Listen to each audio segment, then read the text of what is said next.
everybody to our seminar this afternoon, hosted by Kerry London, sponsors of Bitter. This event this afternoon is our cybersecurity event, talking all things past, present and future. And I'm going to hand over now to Jonathan Palmer of Kerry London, who is going to tell us a bit about this afternoon's session and also introduce our guest speaker, Shelton Newsham. So if you can all keep your microphones on mute, we will send over to Jonathan. Thank you. Thank you very much, Sarah, and good to meet you all online. Just to clarify, I co-founded a company called Cloud Digital, and we are the strategic partner for Kerry London for all things cyber beyond their clients. My background, 22 years in innovation in cybersecurity. In terms of our clients, go everywhere from HMRC at the kind of top end to Google. We do a lot of work with. And our focus is really stopping cyber criminals. Shelton Newsham, who is going to be doing the presentation today, we know each other through Yorkshire Organised Crime Unit, Cyber Division, and that's where I met Shelton, who is an award-winning ex-policeman, and he's been on the real sharp end. And in terms of the criminality, which is what would affect most of your businesses, should you be so unfortunate to have a cybersecurity breach. As I say to everyone, you need to think like a criminal and act like an angel in order to stop these breaches happening. And Shelton will go through this afternoon what that actually means. But as I say to all our clients, a cyber criminal does not care whether you are got the best accreditations, the best technology, or the best systems in the world. All they care about is how streetwise you are, because they use that to their advantage. So really, I'll hand over to Shelton now, and he'll go through his presentation. Thank you. Oh, thanks, Jonathan. Good afternoon, everybody. I hope you can remember. This won't be a death by PowerPoint, I promise you. I want to make this as interactive as possible. A little bit about my background. So recently left law enforcement after 20 years. To add a little bit more context to Jonathan, we met and have worked together as part of the Yorkshire Regional Cybercrime Unit on the right side of the law. We didn't meet as a consequence of that team. So we have done a lot of work in helping organisations protect themselves. I left at the latter end of last year and now do some work around. I'm currently assisting the Department of Health with their security. So that's an experience. So basically, what I wanted to do is just give you a little bit of understanding about what the risks are and out there and how it's evolved. Please feel free to ask me questions. There are a lot of things I can talk about. There's a lot of things that might seem quite simple in terms of queries. Please just ask any question. The facts are that around 90% of cyber incidents can be stopped with simple actions. Tech does help, but it's about defense in depth. It really is. So the cyber landscape, and I wanted to give you some understanding, because I think, I've done presentations in the past where you start talking about 1988 and they've never heard of it. They didn't know it existed. Some of the kids now are So cybercrime first started to hit the headlines in the late 80s, and that's through the notoriety of some of those groups, some of the activist groups, Anonymous, people like that, who started to understand the value of data. So this event today is about cybercrime. This is about cyber. What I want to do is go against that. And actually, this is information security. Okay, so information security comes in a number of forms, as it stands at this moment in time, people focus on the digital aspect of it going, but everything that underpins it is about data, it's about value, it's about your crown jewels, which invariably will be stored in a digital form. And a lot of boards and a lot of businesses start focusing on all the digital and really forget about the other risks that are out there. And it's that holistic view that you need to take. We all, maybe not those like JP that have been in the technical industries for years and years, but we're, digital and cyber and the computers and risks came to our knowledge in the late 90s, around 98, 99. And that was when the media drove it. That was when the media drove what we were going to do to try and defend ourselves about an unknown entity. This unknown entity was called the Millennium Bug, because at 2000, in the year 2000, everybody's computers were going to explode, because everybody believed it just worked in ones and zeros and couldn't handle a two. And if you remember, that was where people started going out, buying things, throwing computers away, mass parties on hills waiting for towns to blow up because all the chips had exploded, things like that. We then, as customers and as individuals, started to drive the motivations of criminals. So when there was the crashes in the late 2000s, that's where, criminals knew we were desperate. We were trying to hold on to the assets we had. People had lost money, and people were very protective of the assets they had, and that drove the criminal entities. I'm going to move on to what our risks are and who's going to attack us in a minute, but that's the driver.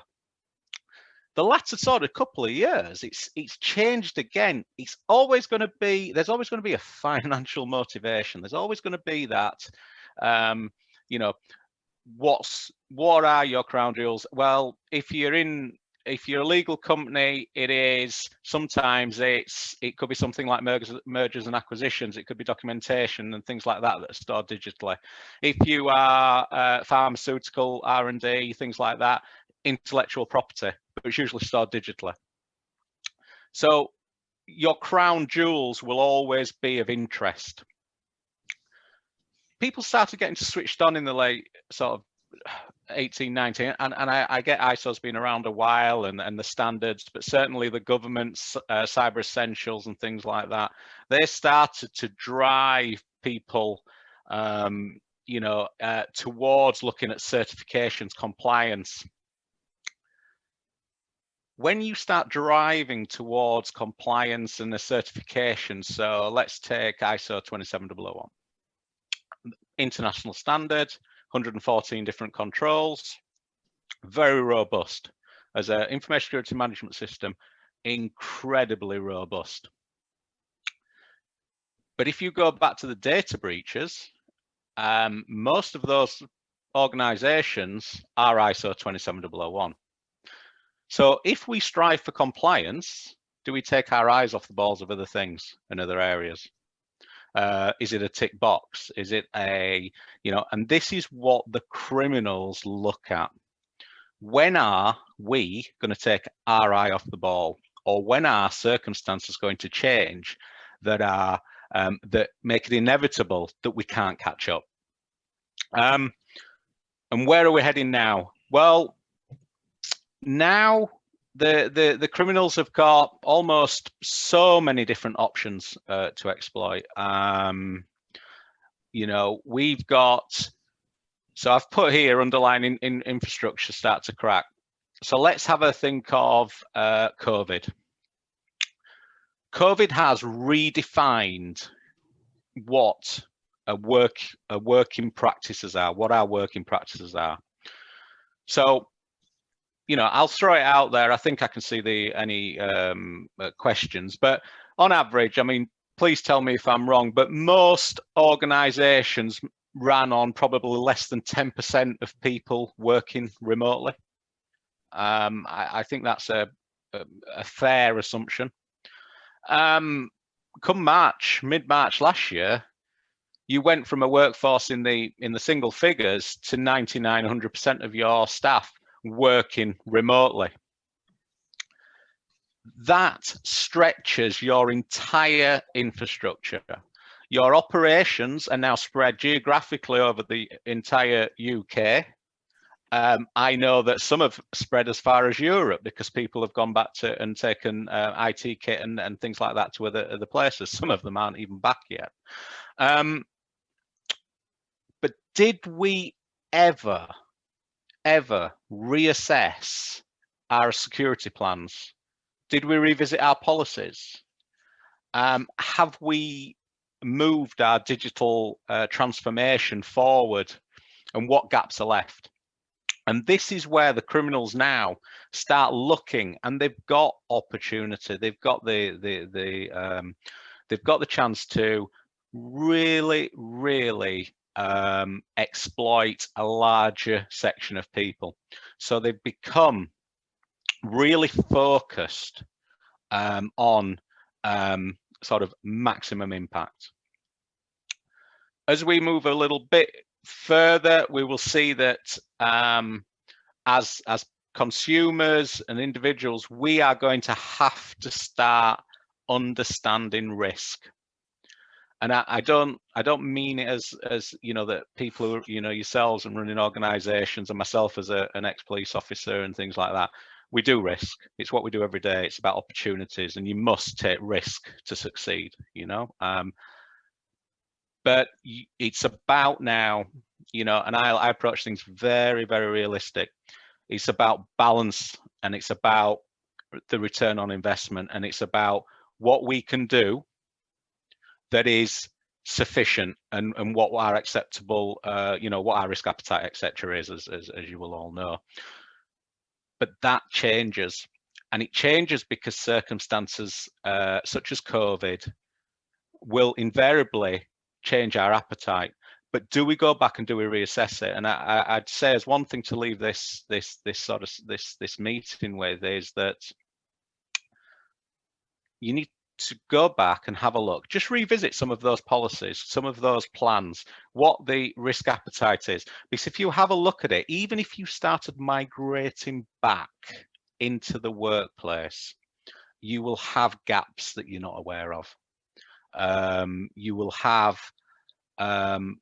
training gaps. You will have potentially, as I've seen quite recently, joiners, movers and leavers who still have access to their systems, or have joined and you don't know who they are. Those are physical exploits that criminals are doing. And, you know, so what are the threats of to a criminal, you know, from a criminal now? I mean, I'll start with the nation state because everybody thinks that's really cool. So what threats are coming from a nation state? Well, the last slide, which is the fourth one, where I'll name a couple of groups and stuff like that. One thing that we have got really good at, or brave at, in the UK, is that our government now attributes certain offences and certain incidents to nation states. You would think that was obvious, and to all of us it was, and even me in law enforcement, when I couldn't say who'd done something to somebody else, we all knew, you all knew, you know. A lot of people heavily suspect the Russians interfered with an election in America. You know, that WannaCry was from North Korea. And it was the first time was WannaCry where our government stood up and said it was North Korea. I think that was quite a shift. That was quite a shift in our attitude to actually telling the countries that we knew that. And the reason I think it's important is because we as the public have access to all this media. We all pretty much said, we know who's done this, it was North Korea.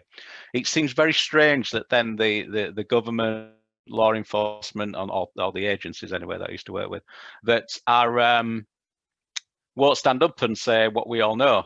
And it could be inferred, it's like, well, if you don't say that, does that mean that we know more than you, and things like that? So that was a really telling moment, that we started to say that these nation states are actively attacking other countries.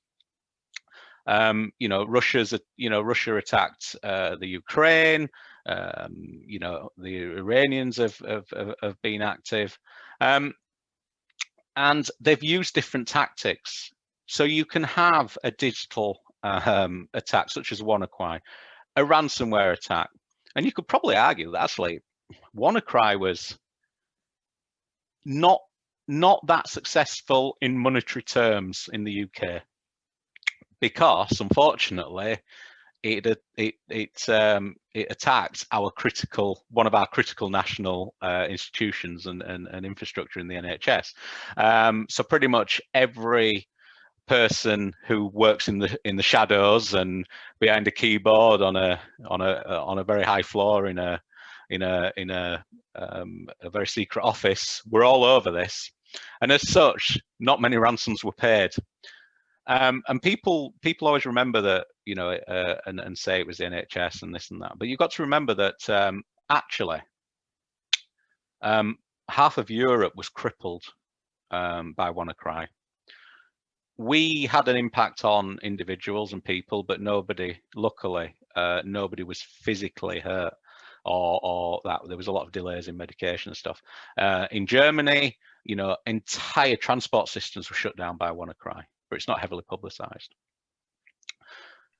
But the nation states are also using misinformation, because what we've seen a shift of at the moment is that they will look at large-scale organizations and look at attacking reputation, or they will look at the misinformation around governments.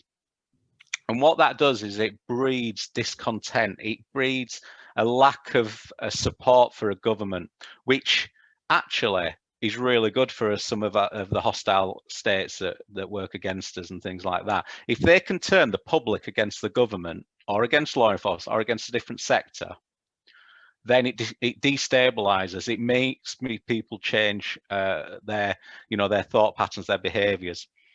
One of the good examples I had is that coming up to Brexit, there was a lot of misinformation and around things, and there was a lot of focus on what value people could get and what was, you know, and they needed the support of their local governments.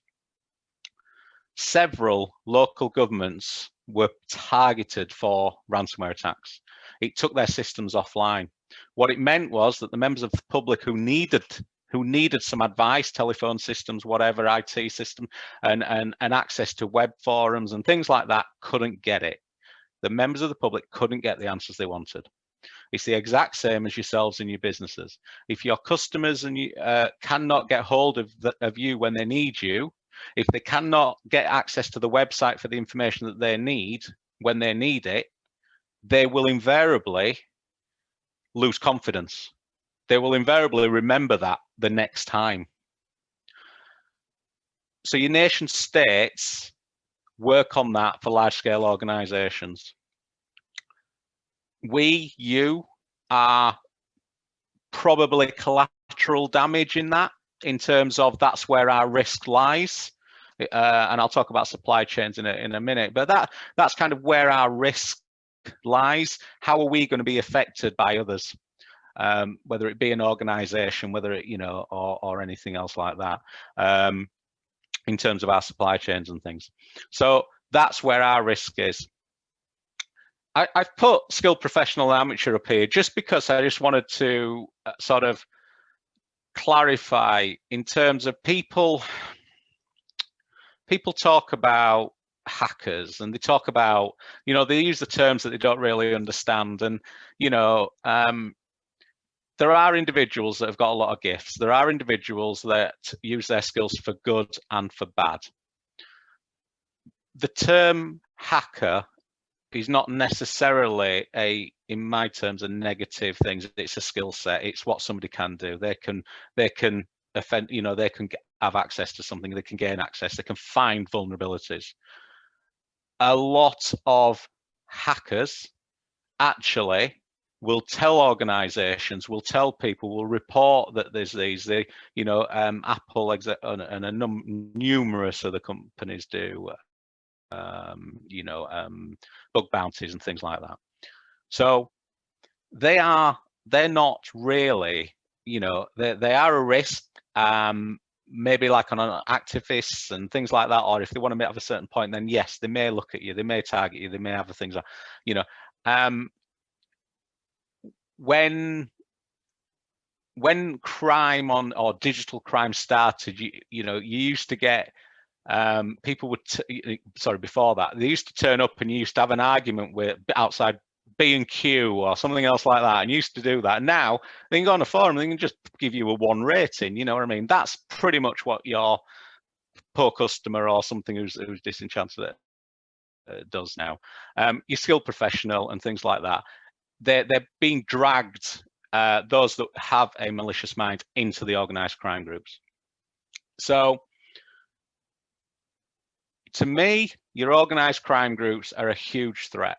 And the reason they're a threat is because they're really, really good. They're really, really good at what they do. They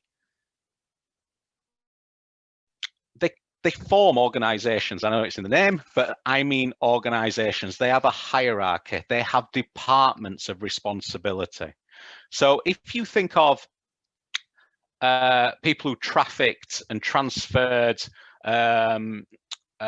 drugs, firearms, they actually understand how to transport things around the world, and they know how to circumvent law enforcement, or they think they do, and they know how to take advantage of that.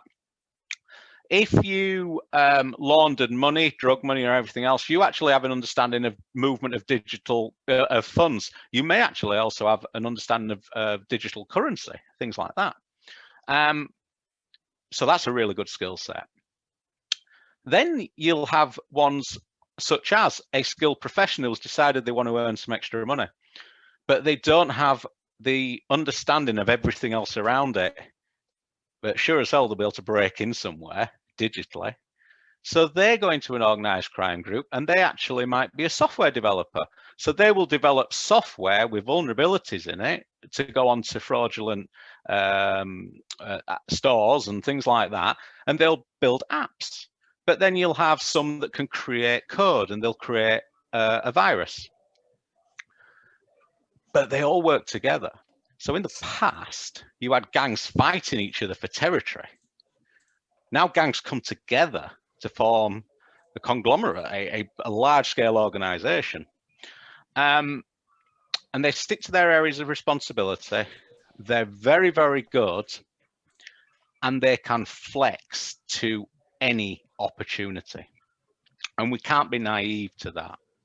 Their business model is so fluid in terms of what they're, how they can take advantage of an opportunity. So when you look at an organised crime group and you look at COVID, within hours of a benefit or a support package being announced, there were already fake websites up, there were already fake texts, and also messages on social media within hours. I don't even think the government has set up their own links and support, and the details on it was to be referred later, but the organised criminals were already at it, because once it's in the headlines, we're aware. And that's incredibly difficult to combat against. But that's the effectiveness of that group. When we look on how we can then have a, how can we put measures in place around that? Well, in terms of, at the moment, ransomware is big. It is continuing to grow. So cybercrime and these types of tactics that people use go around. About 3 years ago, it was crypto mining. So what people would do is use equipment to take over your work computers and use a little bit of the power of that computer to mine and to create cryptocurrency and Bitcoin. And to be fair, the way Bitcoin has now shot up to 40-odd thousand pounds each, it's probably you know, it might come round again. But the thing with cryptocurrency is it was good at the time, but it's a lot more. You know, I'm not a mathematician, but the actual equations get longer and longer. Therefore, it's harder and harder to do. So you resort to Old Faithful, ransomware. So people say, why go back to ransomware? Why? Everybody knows what ransomware is. Everybody can defend against ransomware, and it's you know, it's no good. And the fact of the matter is, ransomware is effective, targeted at certain areas and certain people, and actually prays to the last one on my list of anybody else. So the thing with ransomware is that organized crime groups, nation state are now doing targeted attacks, and they're basing it on Save the News. So earlier last year, there was a major issue, I will say, with exam results. If you remember, there was a lot of problems, and then they said they were going to rectify that for, I think it's the A-levels that come out after. Just before the A-level results on the Thursday, several universities suffered ransomware attacks that crippled their systems. And the reason is that there was a chance, a better than average chance, that local authorities would pay that ransom because it's a confidence issue.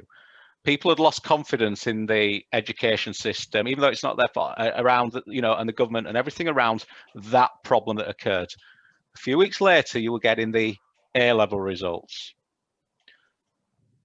Everybody wanted to deliver everybody their correct results at that time, all there. It's stored digitally. If I'm a criminal, I want to exploit an opportunity. So they targeted the universities, and obviously, unfortunately, several of them were hit. And it's the same with COVID. There has been ransomware attacks across Europe at research and development, the pharmaceuticals that are building or trying to sort of work on new, whether it be tests, whether it be the actual vaccines and things like that. They're being targeted actively because what they are creating is potentially so valuable that they will probably pay for it. People will pay. And it doesn't matter that, you know, we're in a global pandemic and that people's lives are on the line. These criminals don't think like that. It's an opportunity. They also know that the final threat that are there, anyone, is us. I mentioned around the move from working at in an office, speak and having peers, having people to talk to, having people to bounce off, to being isolated at home or in a different environment. So they lost their peer-to-peer, they lost that person next to them where they used to bounce things off them. They lost that that person who gave them confidence, maybe technically or anything else like that. They also lost sort of, and I don't mean this in a negative way, but people like to have that support mechanism of that office and people in that environment around them. It keeps you switched on. You're in the workplace. The behaviour's hopefully slightly different than it is at home. The other stuff, you're a bit more formal and stuff like that. You'll have your lash, you'll have your stuff, but actually you're professional in the workplace. The criminals just moved to exploit us. The computer fraud took over, which is by the phone calls of people ringing and saying, "Oh, it's your IT security. We need you to do this, that, and the other." Criminals take full advantage of that. But what do we do to sort of, change things? And I've put a couple of things together of the Lazarus Group, which is from a certain country, kind of in the middle of the globe.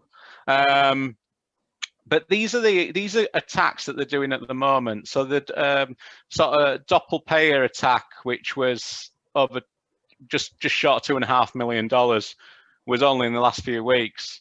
The PowerShell malware. Now people use PowerShell and stuff to protect some of the network stuff, but the vulnerabilities in it are being exploited.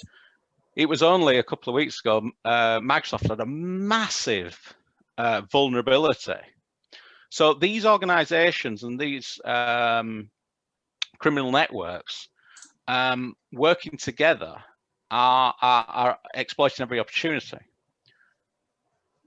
So before I sort of go to questions, let me give you a success story and stuff of because people say, well, do we have law enforcement wise, we worked with international and European law enforcement. We were good. We are good. That law enforcement makes an impact. It's hard. It really is. And people don't understand sometimes why it takes so long. But we did some great work with the Ukrainians. The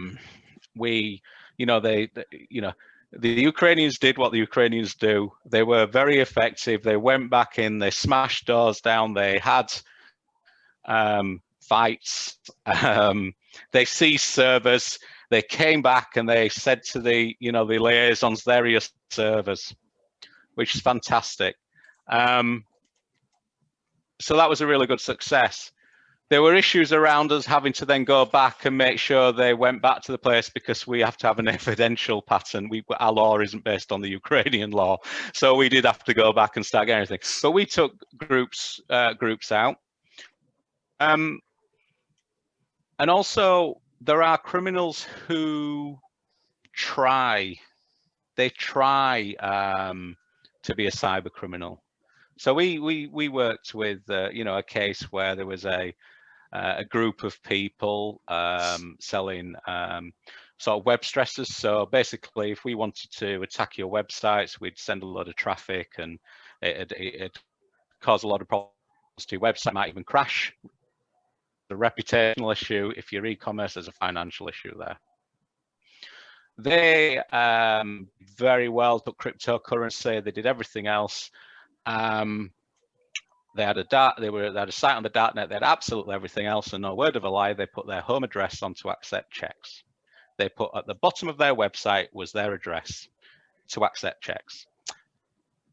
Some criminals get it, and some don't.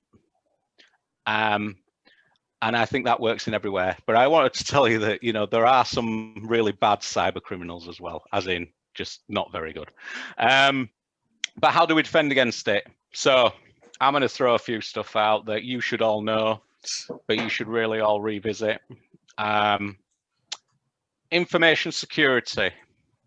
It is crucial to your overall mission, vision, and strategy to make sure that your business objectives are achieved. Information security does cost, but it doesn't have to cost as much as you think. You can start by reviewing your internal policies and procedures and the processes that underpin that. You will be shocked at the number of policies and processes that your staff do not know and do not follow. You need to have an incident response plan, and you need to have a disaster recovery plan. You need to know what your recovery point objective is in terms of your data. And a recovery point objective is, have you ever decided how much you're willing to lose? Because if you get hit by a ransomware attack, you're going to have to back up. You're only as good as your last backup. If your last backup was a week ago, you've lost a week's worth of data. If your recovery point objective is only 24 hours, but you're backing up weekly, you've failed, because you're only willing to lose 24 hours, but your processes and practices you've got in place means you've accepted already 7 days. Under that, it's around platforms, looking at threat modeling. So there's a real issue at the moment around, you know, what people understand to be security. You need to have a layered defense. You need to have a layered security defense. You need to be able to fall back on different options. There is no single product that will defend. It is highly likely that you will be a victim of some type of fraud or cybercrime. What you plan and what you do will determine the consequences in terms of impact, how that impacts your organization. If you have strong policies and processes underpinned by great communication within the organization, backed up by a robust security awareness program, and then you finally underpin that with some technical solutions, endpoint security solutions, or incident response and sort of capability, you are probably as safe financially on output as you need to be at this moment in time, unless you have literally the crown jewels, and then that's a slightly different conversation in terms of what your what the financial rewards and the value for money is on that. What I do want to finally quickly talk about before I take questions is supply chains are crucial. They're crucial to every organization.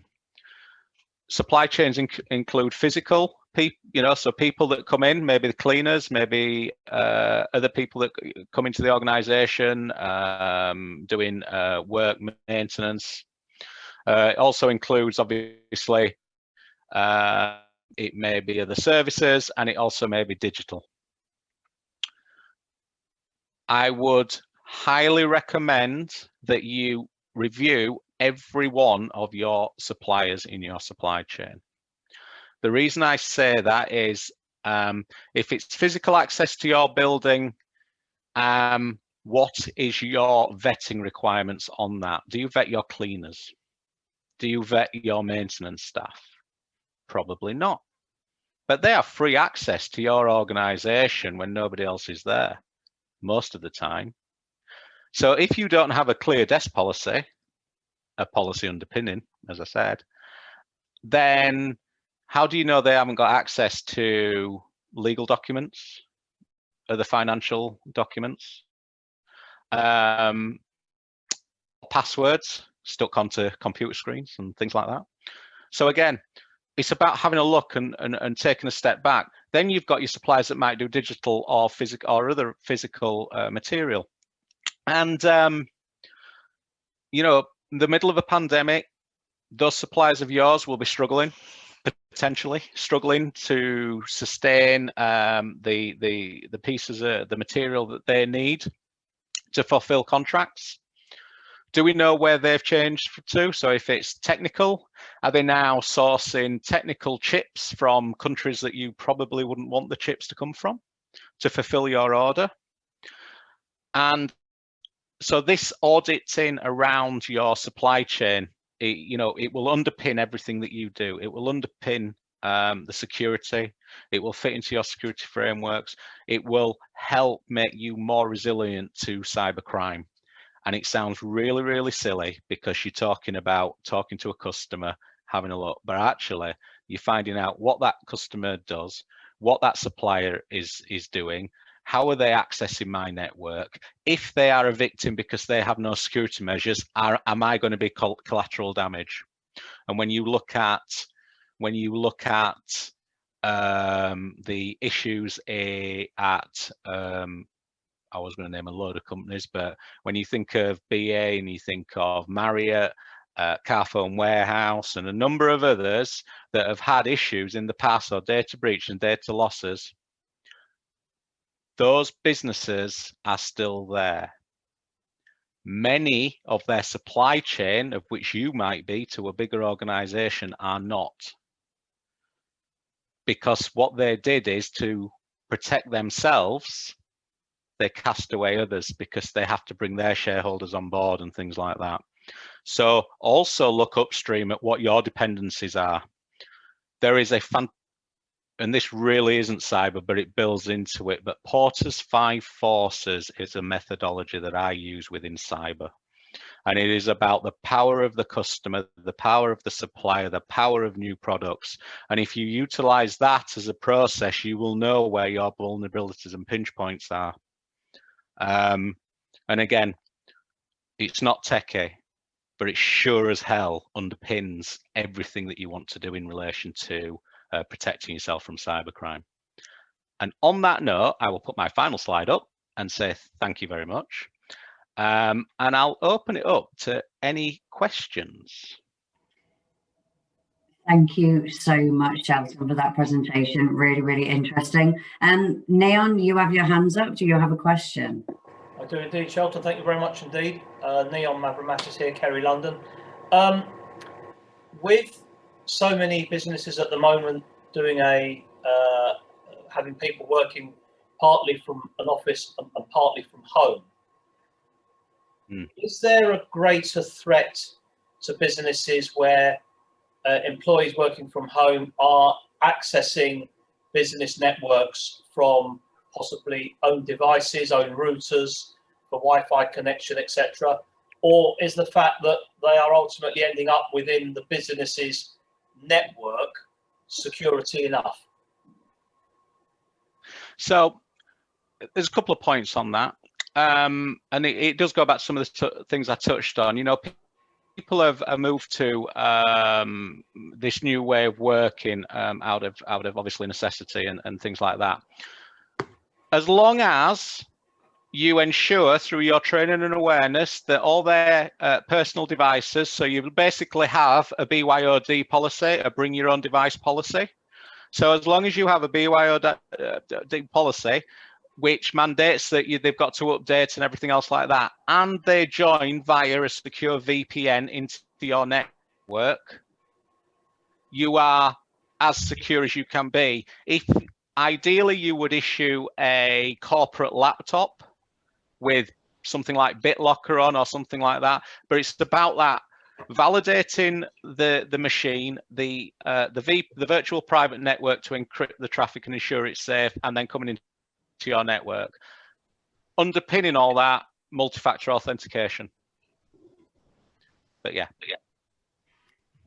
Thank you, Shelton and Neon. Paul Whitnell, you raised your hand. Did you have a question? Yeah, well, first of all, I'd like to thank Sheldon for actually coming to talk to us today, because it's an area that I suppose for us all, we're so busy in our worlds in trying to survive at the moment in terms of the COVID restrictions and all this kind of stuff, that we've almost taken our eye off the ball of something that is going to be changing radically very quickly now. And if you look at the propaganda that's been taking place all over the world, in politics and the different change of cultural aspects of business and all that kind of stuff, it is, you know, it's a minefield of change, and change is something that people find very difficult to implement into business. So from our perspectives, I'd nearly say to Sheldon, can I have you every week for the next year to tell people about how important this is, because it is so important. But how can we get the message out, and how quickly is the advancement of these technologies? How easily is it for people to adapt, to keep up the pace? Because it seems like every week something, you know, it's like another variant, something new comes on board that we have to contend with. So where do we start in trying to keep pace with this? Yes, I mean, the first part is, I mean, you touched on it, albeit a joke. Can I have you here every week?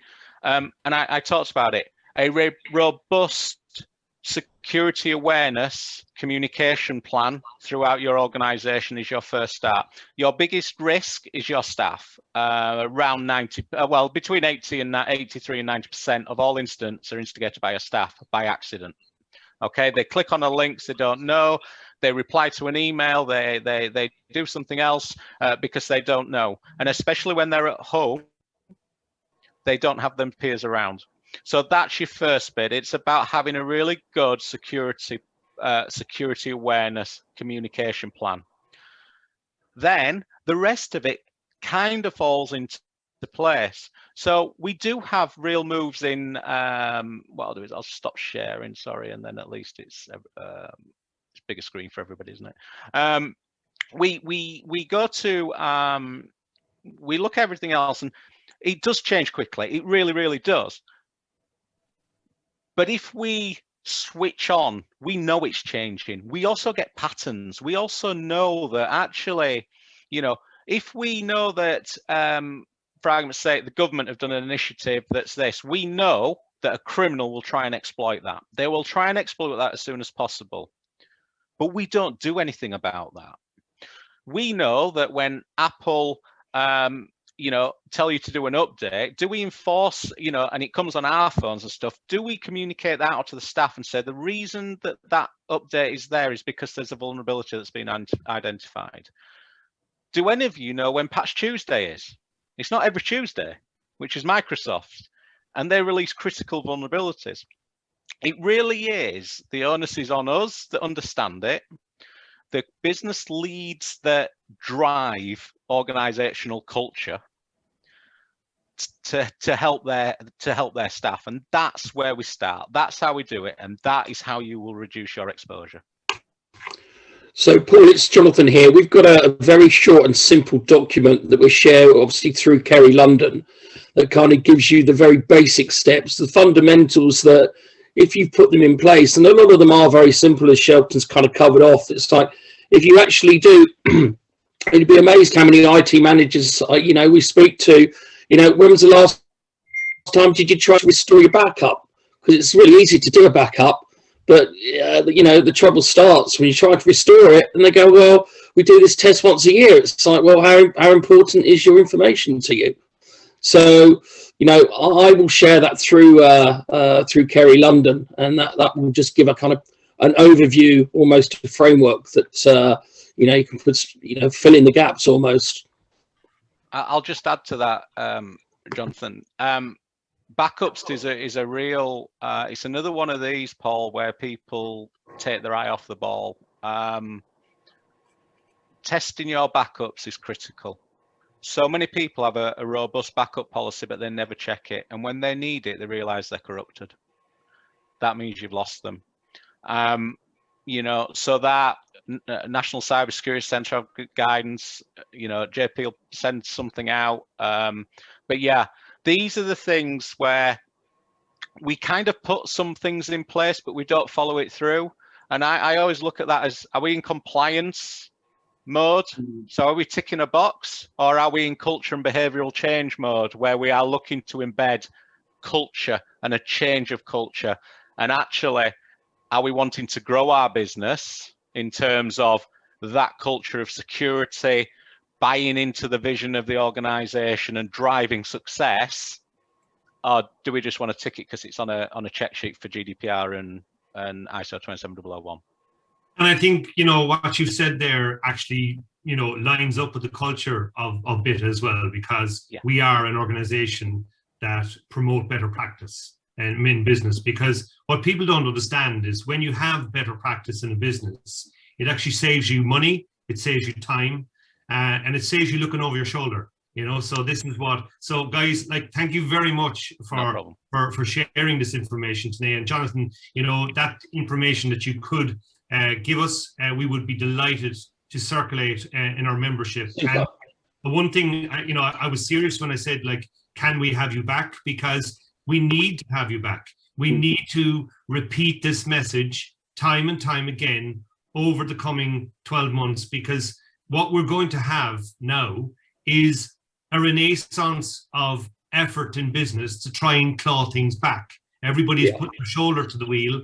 Everybody's dying to get out. We have our first bit of lunch coming on the 25th of June, and it's already nearly sold out because everybody wants to, you know, to clink that glass again and talk to each other. We've been deprived in doing so. So, you know, but with that comes the danger. With that comes that increased activity, which I'm sure these people in cybercrime only love to see happening, you know? Absolutely, Paul. I mean, to put it into context, they reckon there were more ransomware attacks in March of this year than there was for the subsequent year before in 1 month. Wow. You know, you've got people working from home, you know, and they're very clever. We got a client and CEO clicked on a link and sent 15,000 messages out asking each of his contacts for 150,000. Now, and you know, he's streetwise and he's, you know, he's not by no means a stupid man, but it was just one of those occasions that just moved systems, and yeah, it just caught him out. But luckily, the consequences, because we could shut it all down very quickly, and it was a Russian outfit that then wanted to get in. So it was a targeted attack. You know, it's a bit of a bloodbath at the moment. So yeah, delighted to help in any way we can. I think, Paul, you're absolutely right. That these are areas that a lot of us in business don't understand in detail, and we need to keep the message coming out to educate the right people in the right arenas, because it's easy for us to, and I'm not saying we do it, but in some businesses, it's easy to say to your IT guy, is our security good? They're not going to tell you it's not. And a lot of businesses don't understand the detail enough to recognize whether or not actually, is it good enough? The answer might be yes, but is it good enough to deal with exactly what Shelton's been picking up on? The answer is we don't know until the attack happens, and then you'll find that, well, actually, yeah, that could have been, or that we haven't got this, or we didn't have that. So it's educating those of us who aren't knowledgeable enough, but you're giving us enough data and enough examples and enough samples of situations that fit in with our psyche in a language we understand, that makes us probe more than we already do. Absolutely, yeah. And it needs to be regular. Yeah, and really in Shelton's day job, that's what he would do. He would go to the board of Asda, and they say, "Well, we've got an IT director." It's like, well, it's not his neck on the line. You might fire him, but he's not going to go down the golf club and read about himself in the Daily Mail, is he? And you know, and Shelton spent time putting things into that context to say, guys, you know, again, I had one today. So the CFO said, I'm just going to speak to the group IT director. It's like, well, and we were referred by one of the directors of a private equity company on the basis, we just had to politely say, actually, Mr. CFO, it's you that's going to really feel the heat of your shareholders if you don't have a business. So absolutely. Well, many years ago, and it was many years ago, Shelton, you'll probably relate to this far more than anybody else. I was at an event, a seminar, talking about this very topic from an insurance perspective, and when we signed up for it, we all had to put in obviously our details and our email addresses. And whilst this presentation was going on, there was someone sitting at a desk working away on a machine. And the presentation was an hour and a half. And in that time, what they'd done is they'd hacked into several businesses who were in that room to show them how easy it was to get into their systems whilst we were there at this seminar. Wow. And you're right there. It is extremely easy. And touching on the points around your IT team. So you need to have, there's IT teams and there's IT teams with security expertise. So you can create a product, develop a network, help you go remote to another office, but there might be a technical IT team, but they won't look at putting security on any applications or interfaces. They will set up the API, the piece where the data goes into that new service. That's their job. they won't have security at the forefront. So you are absolutely right that running a instant response test is crucial, because it's the only way you'll find you learn lessons, you progress. It's continual improvement. Excellent. Brilliant. Thank you, guys. Does anybody else have a question for Jonathan or Shelton, I would guess, out of the audience? No, nobody else. Wonderful. Well, thank you so much, everybody, for joining us today. Thank you, Shelton and Jonathan. Absolutely amazing and inspiring, I think, for us all to go back and check and sanity check our own businesses. I think you would probably agree, Paul. We've had some lovely mentions in the chat. Sarah Shemming said, "Thank you for arranging this. It's been extremely useful." And she is now off to check her IT systems and policies. So that's a definite win for the day. So thanks, Sarah, for making that comment. And I'm sure there'll be a number of us doing exactly the same after it. So thank you, everybody, for joining today. As I said earlier, we will send out the recording of this, so it will be on our resources page on the Bitter website and also on our YouTube channel, and shared out on our social media over the next few days. So if you do want to catch up and replay any of those insights that Shelton has passed to us today, then you will be able to do so. So thank you very much for everybody attending, and we'll, I'm sure, have another session. Paul will plan with the guys very, very soon. So thank you so much.